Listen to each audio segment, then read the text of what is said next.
What's up, everybody? It is Michael Train with Train and Dane Exotic Pets, and today we are at our good friend Ellen's house, and I wanted to show you guys a tank that we set up for her. I did all the cabinetry work myself in my shop at my house. Been building stuff pretty much my whole life. I was a welder and fabricator for almost 12 years. If you're ever interested in a custom build like this for, a certain size aquarium or an enclosure, definitely let us know. I also built this topper for it. Gives it a really beautiful look, in my opinion. It is open up here so you can still just drop your fish food in.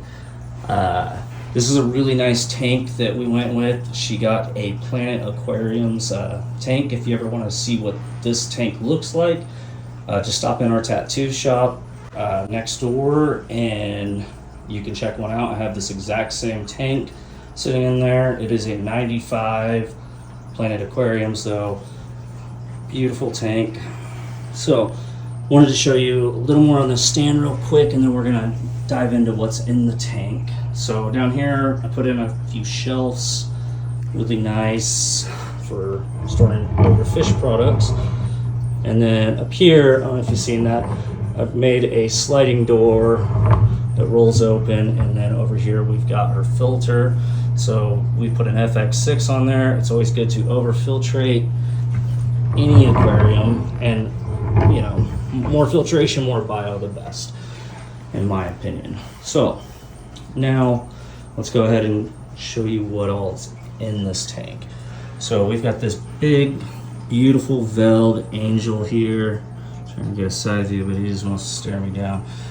And then we have some discus in here. A better view of him. And then show you another discus. Some big, beautiful discus. There is a couple of these koi angels in here, and then we've got a whole bunch of different tetras throughout here. And here's a very beautiful discus once again. There is stuff like clown loaches in here, cory cats. So got some cory cats. These guys, which are so pretty. These are rams. Got, I think, 3 or 4 of them in here somewhere. But again, all kinds of fish in here that are just beautiful fish. And our client didn't know a whole lot, and we've helped just educate her in this whole process while we've set this all up for her. And I'm really excited to show you guys. This has been set up for probably 6 months now, and I've wanted to do a good video on it, but haven't had a chance to. But yeah, this is a good example of a beautiful community tank. Some of these fish are a little more delicate, like the discus and the rams, but as long as you're doing good tank maintenance and you have a good filtration system, you should be just fine.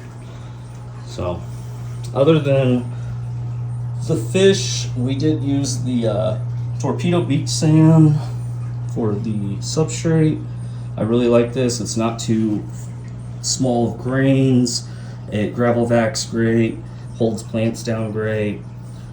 Just a good substrate that we usually carry at the shop. And then there is like dragonstone, which we also carry that at the shop, all different sizes. Got a little sponge filter for additional bio, and then this large, well, I would say triple XL piece of spider wood. So very beautiful setup. And then we even added a fixed pH meter because some of these fish in here are quite sensitive to pH, and we want to make sure everybody's doing good and having a good reading on that, especially when we use reverse osmosis water at the shop for a lot of our fish, and same here. You've got to put the nutrients back into the water. So you can see there's like a bag of crushed coral there. So with having that bag of crushed coral in there, that is going to dissolve as the water becomes more acidic. In that crushed coral is calcium and magnesium, which makes up the hardness and the pH. It all plays factors in, you know, those parameters. So if you think of that as like a buffer solution, you know, if you're using RO water, you don't want there to be you know, a depletion in calcium and magnesium, because then your pH is going to drop dramatically and it's going to keep dropping.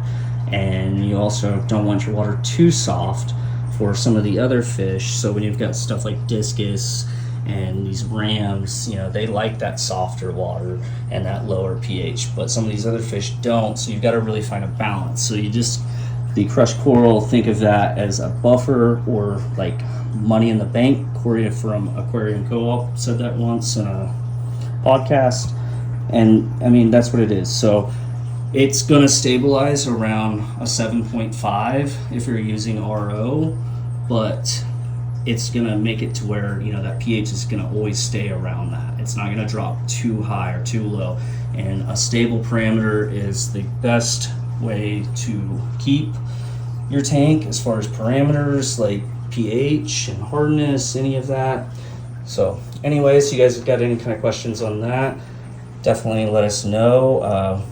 We're pretty knowledgeable on all this stuff, so if you're looking to set up a tank with some of these more exotic fish, just know we're here to help you, and that's what we strive to do.